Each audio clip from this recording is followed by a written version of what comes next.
الحمد لله نحمده ونستعينه ونستغفره ونؤمن به ونتوكل عليه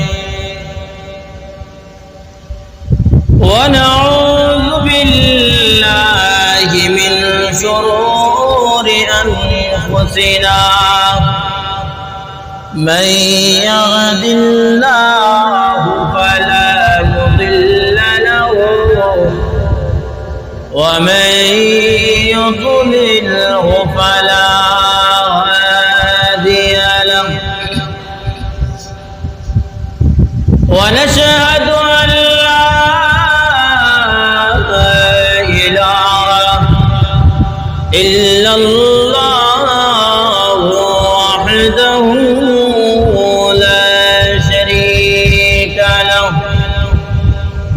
ونشهد أن سيدنا وسندنا وحبيب ربنا ومولانا محمدا عبده ورسوله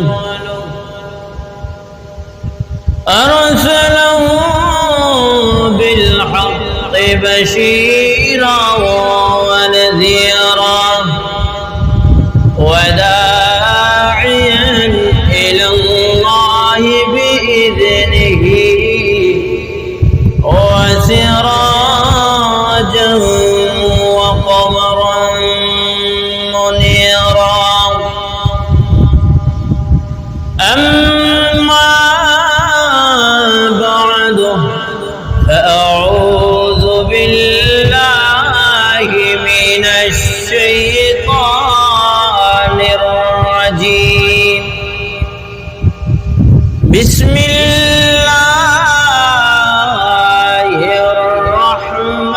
الرحمن الرحيم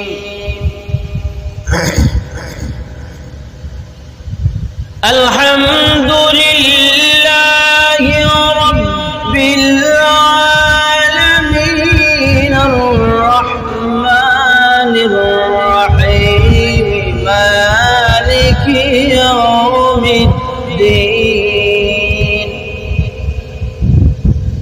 إياك نعبد وإياك نستعين اهدنا الصراط المستقيم صراط الذين أنعمت عليهم غير المغضوب عليهم ولا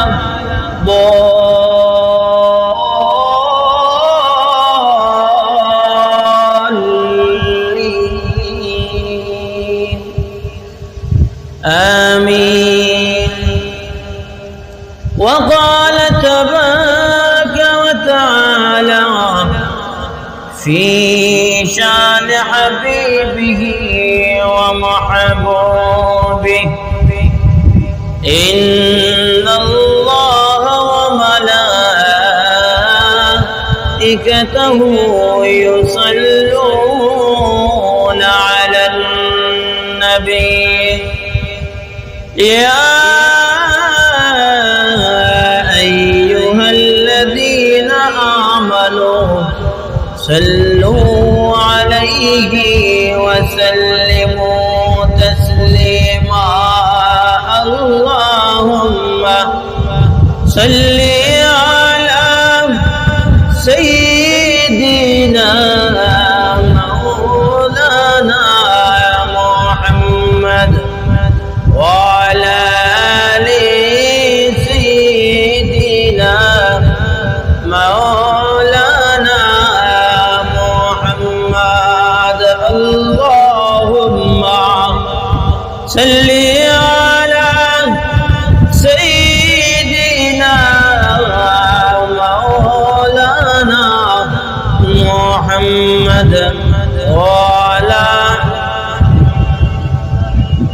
سيدنا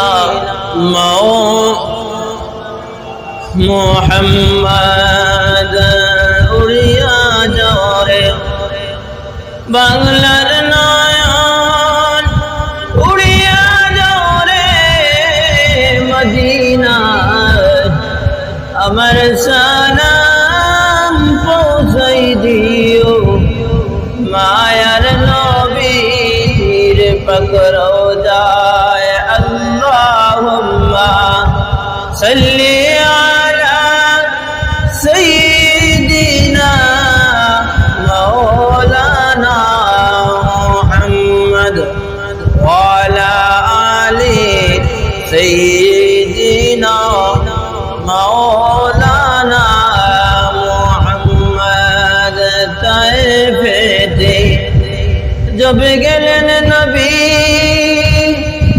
ইসলাম প্রচার করিতে দুশমনেরা মারলো পাথর মায়ার নবীর বদলে আল্লাহুম্মা সাল্লি আলা সাইয়্যিদিনা মাওলানা محمد وعلى آل سيدنا مولانا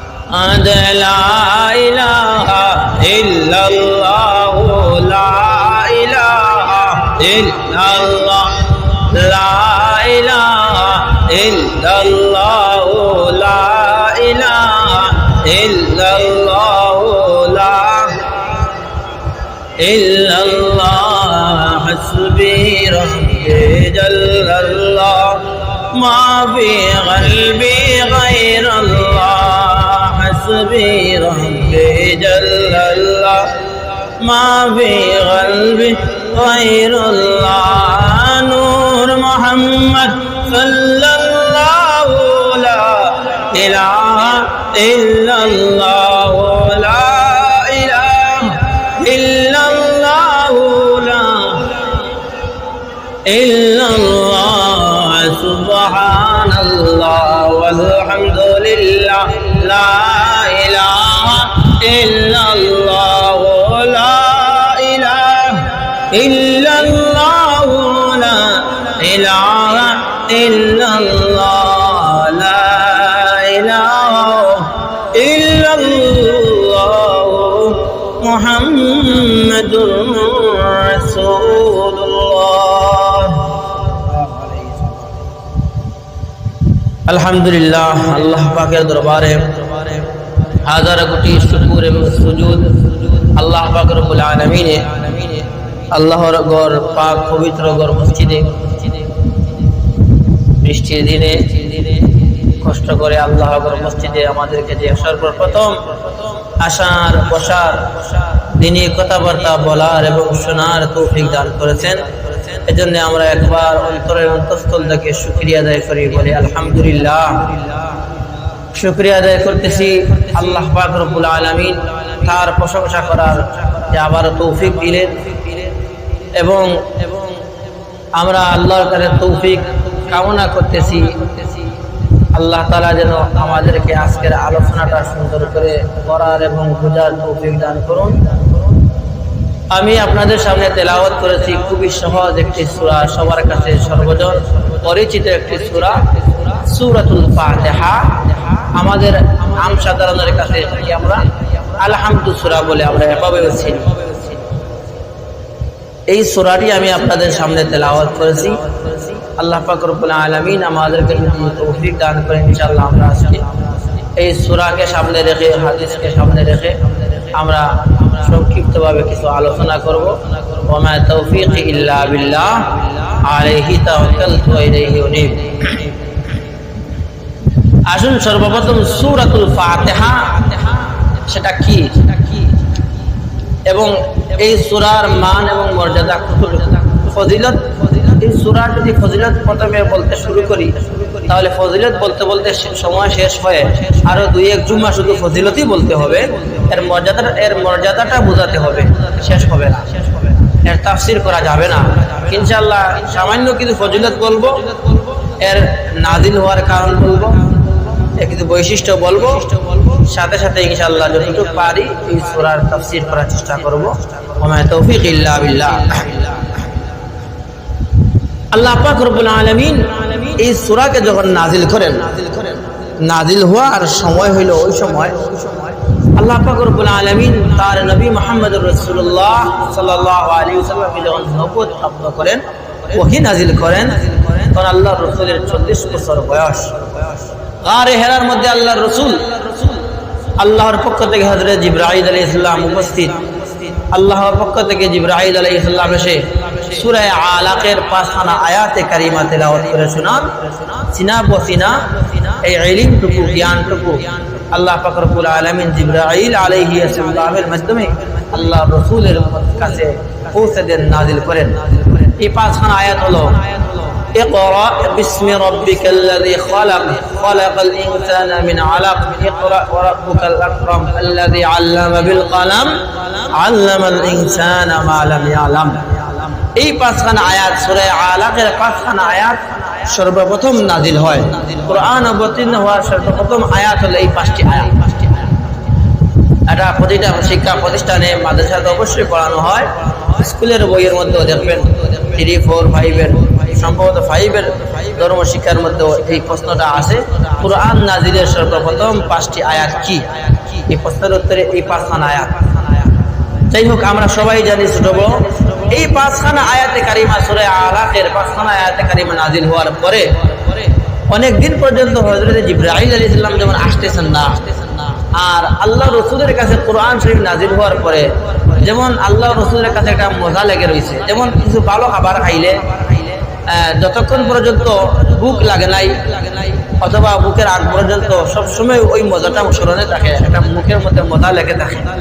আল্লাহ রাসূলের উপরে যখন কোরআন শরীফ নাজিল হলো 5খানা আয়াত, এগুলো তিনি তিলাওয়াত বারবার করেন আর এগুলার মর্ম তিনি জানেন, জানিয়ে দিয়েছেন আল্লাহ তাআলা। একটা মজা লেগে রয়েছে, আর কেন নাজিল হচ্ছে না, কেন জিবরাইল আলাইহিস সালাম আসতেছে। লম্বা ঘটনা। যাই হোক, এক পর্যায়ে হযরতে জিবরাইল আলাইহিস সালাম আল্লাহ রাসূল সাল্লাল্লাহু আলাইহি সাল্লামের উপরে একসঙ্গে একটি সূরা নাজিল করেন। একসঙ্গে সর্বপ্রথম যে সূরাটি নাজিল হয়েছে একসাথে, এই সূরার নাম হলো সূরাতুল ফাতিহা। বিভিন্ন সময় বিভিন্ন আয়াতগুলা খণ্ড বিশেষ টুকরা টুকরা করে নাজিল হয়েছে, প্রেক্ষাপট বুঝে, অবস্থা বুঝে নাজিল হয়েছে, কারণবশত। সূরা ফাতিহাও নাজিল হওয়ার কারণ আছে, অনেক লম্বা শানে নুজুল। সময় তো শেষ হয়ে যাচ্ছে আস্তে আস্তে, সব আলোচনা করা যাবে না। ইনশাআল্লাহ সূরা ফাতিহার আলোচনা 2-3 সপ্তাহ হয়তো চলবে, শুনবে ইনশাআল্লাহ। যাই হোক, আল্লাহ রাসূলের উপরে পড়ে সূরাতুল ফাতিহা নাজিল হলো। সূরাতুল ফাতিহা নাজিল হলো একসাথে, পরিপূর্ণ সূরা নাজিল হলো। নাজিল হওয়ার স্থান হলো মক্কাতুল মুকাররমা।